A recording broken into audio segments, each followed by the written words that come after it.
The story today begins in a small town named Candido Godoy, located in Rio Grande do Sul, at the southernmost point of Brazil. At first glance, this place seems like an ordinary small town in Brazil. However, upon entering, one will discover a global specialty: twins. In this town of fewer than 7,000 residents, the majority are descendants of Germans who migrated here after World War II, crossing the seas to settle in this region.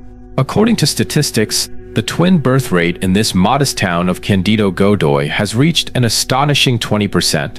This means that for every 10 pregnant women, 2 give birth to twins, while the average twin birth rate globally is only 1.89%. This extraordinary twin birth rate has quickly garnered the attention of experts and scholars from around the world. Efforts to uncover the cause have focused on the residents' genetics, living environment, and even the town's water supply. Yet, despite extensive research, no reasonable explanation has been found. At this point, Argentine historian Jorge Camarasa proposed a hypothesis that the truth behind the twin phenomenon might be connected to the eugenics experiments of Nazi military Dr. Josef Mengele, infamous worldwide by the moniker the Angel of Death. Jorge Camarasa suggested that after the end of World War II, Josef Mengele fled to Brazil, where he conducted years of human experiments in this small town. His goal was to create the world's superior race, aligning with the ideals of the Nazi regime. So, what exactly happened amidst these events? Today, let's delve into one of the most insane reproductive experiments in history.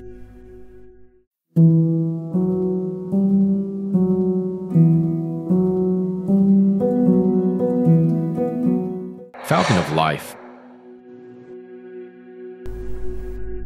In 1933, Adolf Hitler rose to power, becoming Germany's Führer. Following this, he initiated World War II. Between 1939 and 1941, the Nazis rapidly seized control of 14 European countries. By then, Hitler's burning ambition extended to dreams of world domination. In 1935, Heinrich Himmler, the second in command of the Nazi Party and leader of the SS, launched the Fountain of Life project. The objective of this program was to leverage eugenics to cultivate the purest and most superior bloodlines. To provide some context, eugenics was a theory that gained prominence in the late 19th and early 20th centuries, initiated by British anthropologist Francis Galton. This theory was supported by many politicians and world leaders, including Hitler. Under Hitler's regime, eugenics was glorified and employed as a tool by the Nazis to purify their race and eliminate those deemed inferior. Inspired by ancient Greek racial segregation concepts, this theory argued that inferior races should make way for superior ones. From the 19th century, social Darwinism became prevalent, advocating survival of the fittest and natural selection as proposed by Darwin. This perspective was applied to explain the development of human society. Only the strong could survive, while the weak were destined for elimination. For Hitler and his allies, the principle of the strong triumph while the weak perish under natural conditions was too slow. They believed human intervention was necessary to create a master race. This was the original intent behind the Fountain of Life project. The Nazis promoted the program with rhetoric like "For Germany's 100-year plan" and "For a better future for humanity." Under Nazi propaganda and brainwashing, countless women willingly entered maternity camps, even offering their children to the Fountain of Life experiments. Initially, the project recruited pregnant women from the general population. Once selected, these women were treated like royalty, receiving meticulous care. After their children were born, those who met the standards were kept for further experimentation and provided the best education. Those who did not qualify were sent to elite Nazi families. For a time, these maternity camps became a promised land for many unmarried mothers. However, not all pregnant women were admitted. They had to pass a strict screening process with rigorous standards. The first screening criterion was racial purity. Families of these women had to prove that they had no Jewish ancestry for at least 3 generations. The screening chart showed white points representing Aryan lineage and black points representing Jewish lineage. From left to right, it classified people as pure Aryan, 1/4 Jewish, half Jewish, 3/4 Jewish, and fully Jewish. Clearly, only pure Aryans were selected for the Fountain of Life project. However, the number of willing, qualified pregnant women was still insufficient. At this point, the SS devised a bold idea.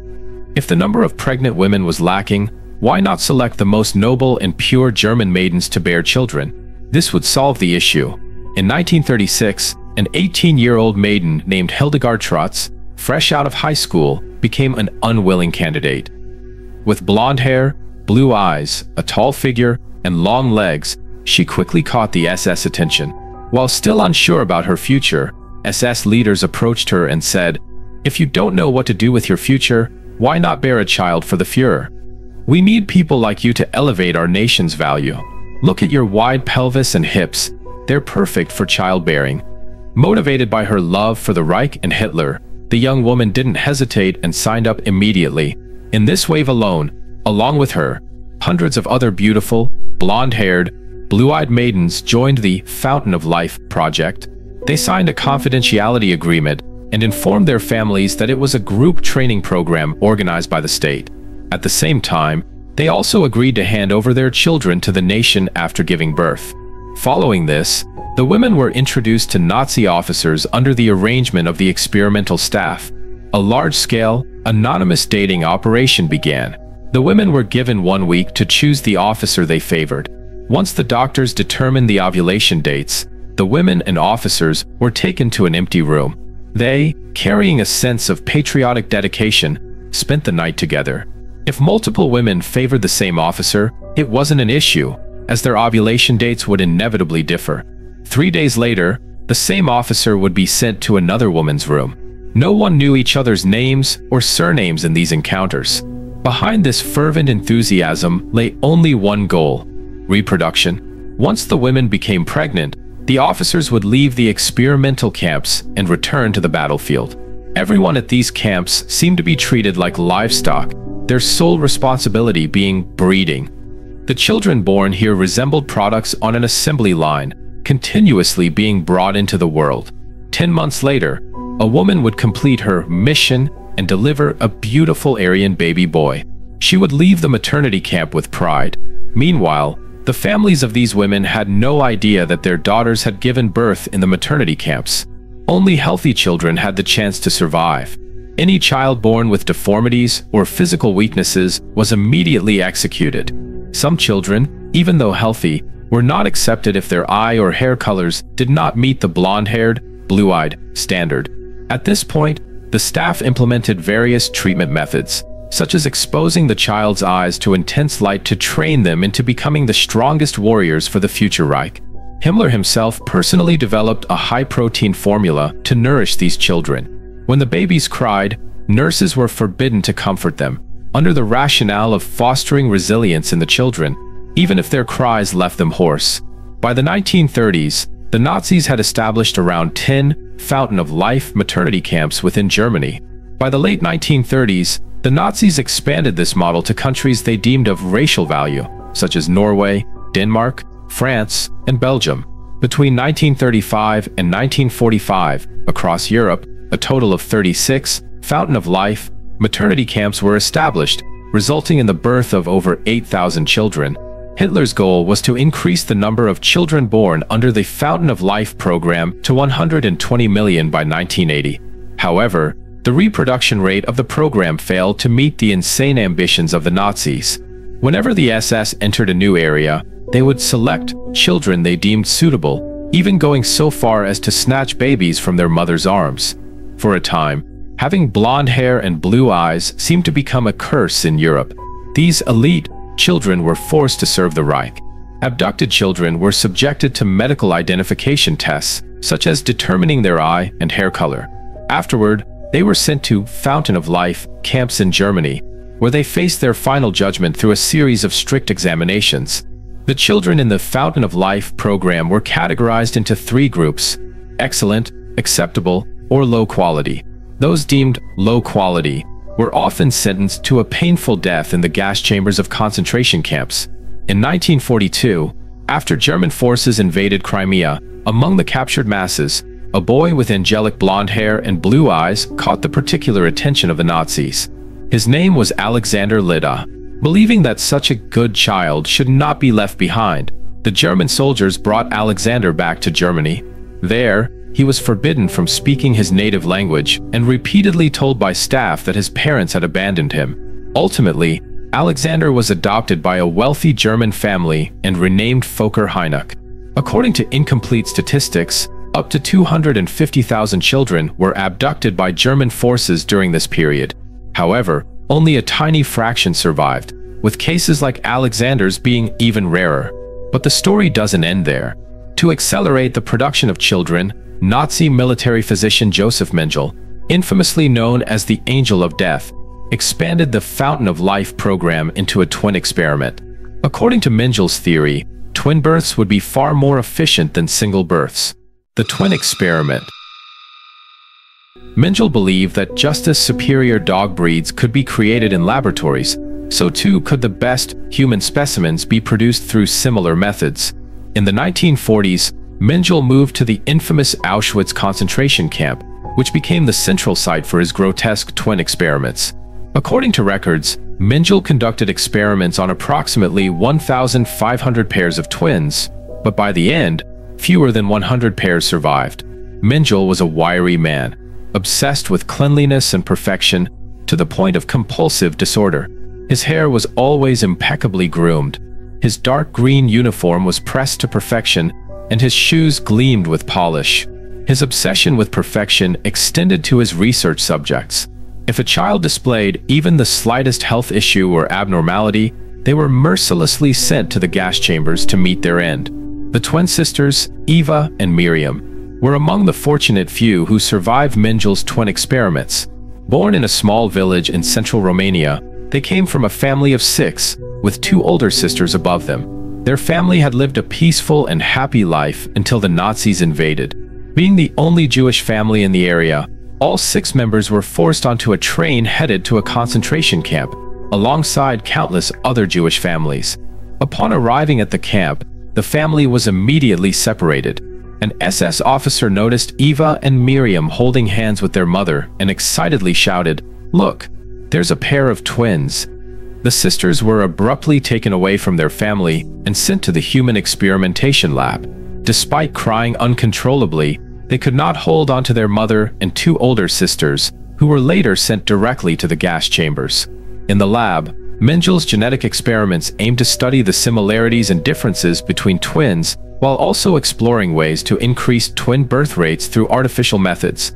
Eva later recalled the horrific days in the human experimentation lab, describing them as pure terror. She recounted that every Monday, Wednesday, and Friday, she and Miriam were taken to a room, stripped naked, and examined by Mengele and his assistants, who meticulously compared every part of their bodies, documenting even the smallest similarities and differences.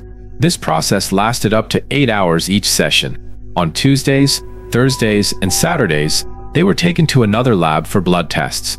Large quantities of blood were drawn, and substances were injected into their bodies. Eva described several instances when she nearly fainted from severe blood loss. On one occasion, after being injected, Eva's limbs swelled up, her body became covered in painful red welts, and she developed an unrelenting high fever. When her condition worsened to the point of life-threatening severity, she was transferred to the camp's hospital.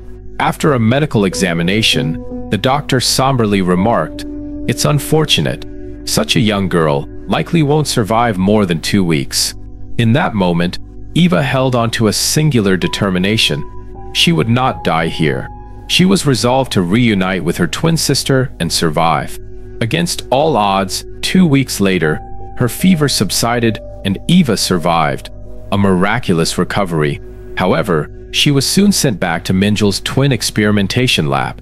When Eva was finally reunited with Miriam, she found her twin sister lying motionless on a bed, so emaciated and weakened that she was nearly unrecognizable.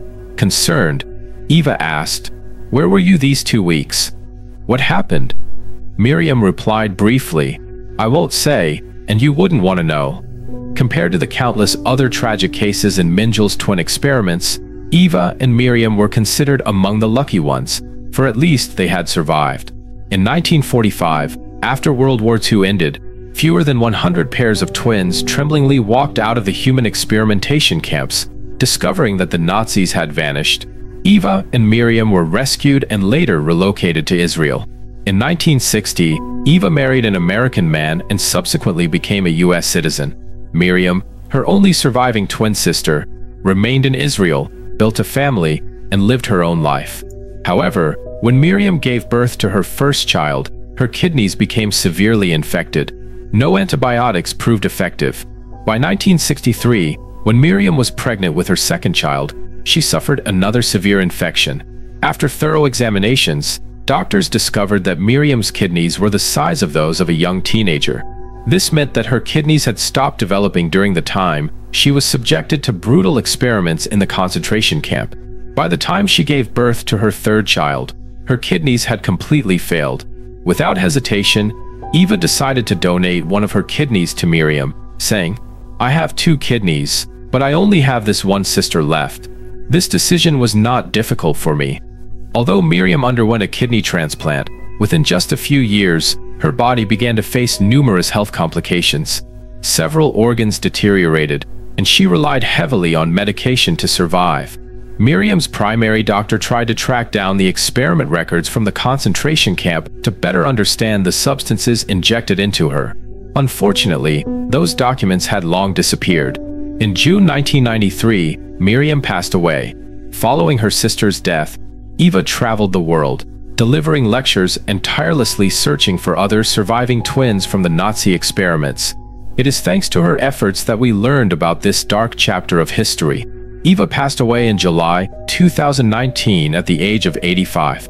But what about the children born under the Lebensborn project? What became of them?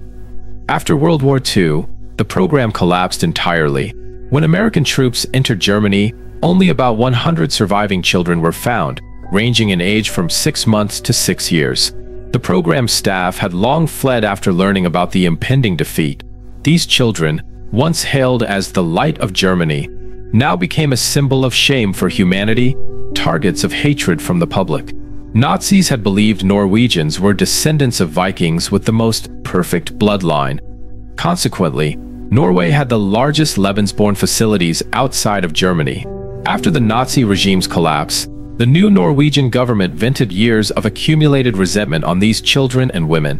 Many Norwegian women who had relationships with German soldiers were publicly humiliated, their heads shaved, and some were even stripped naked and paraded through the streets. Norwegian officials at the time made disdainful remarks, declaring, "Believing that these Nazi children could become good citizens is like believing that rats could be good house pets." Some even stated, "The German genetic makeup is no better than that of the mentally impaired." Ironically, such statements and actions were no different from the Nazis themselves.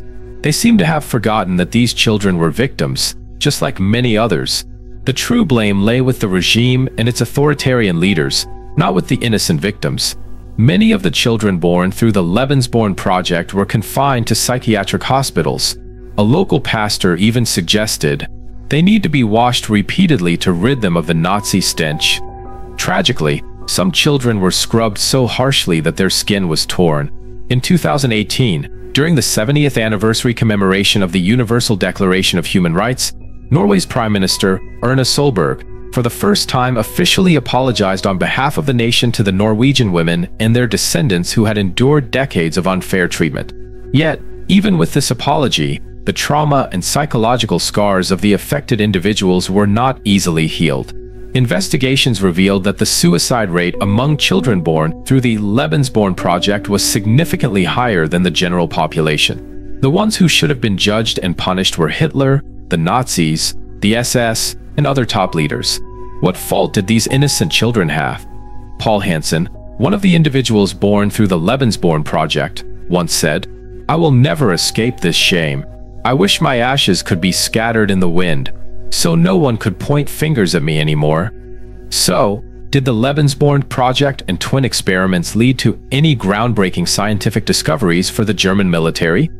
Returning to the twin town mentioned earlier, its residents had once been terrified by the theories of Nazi anthropological experiments and the claims of the Argentine historian. They refused to believe that they might be the products of deadly experiments. Later, the Brazilian government organized a research team to conduct a detailed investigation into the birth rates and baptism rates of all twins in the town's history. The findings revealed that the first peak in recorded baptisms of twins occurred in 1927. For many years afterward, the twin birth rate remained high. However, at that time, the Nazis had not yet been active in Brazil. This suggests that the mystery of the high twin birth rate in this small town was unrelated to Mengel's twin experiments. The SS operated for many years, causing the deaths of countless innocent victims, yet they still failed to uncover the superior race they sought. Could this be an unchangeable destiny? Hitler and the atrocities, along with the mysteries surrounding his regime, remain an enigma that defies resolution. However, one curious aspect persists. Why do some people admire figures like Hitler and Stalin, whom the world deems as butchers of humanity? Perhaps history is inherently difficult to understand, or maybe it has been shaped by propaganda to align with certain narratives. Speaking of Hitler, what do you think? For someone with such ambition and grandiose plans, coupled with rumored alliances with extraterrestrial beings, could he truly have died so simply and quietly? We would love to hear your thoughts on the Lebensborn project and your theories about the mysterious death of Hitler. Share your perspectives in the comments section below. That's it for today's discussion. Thank you for taking the time to watch. If you found this video insightful, please share it with a friend. Thank you so much. See you in the next video.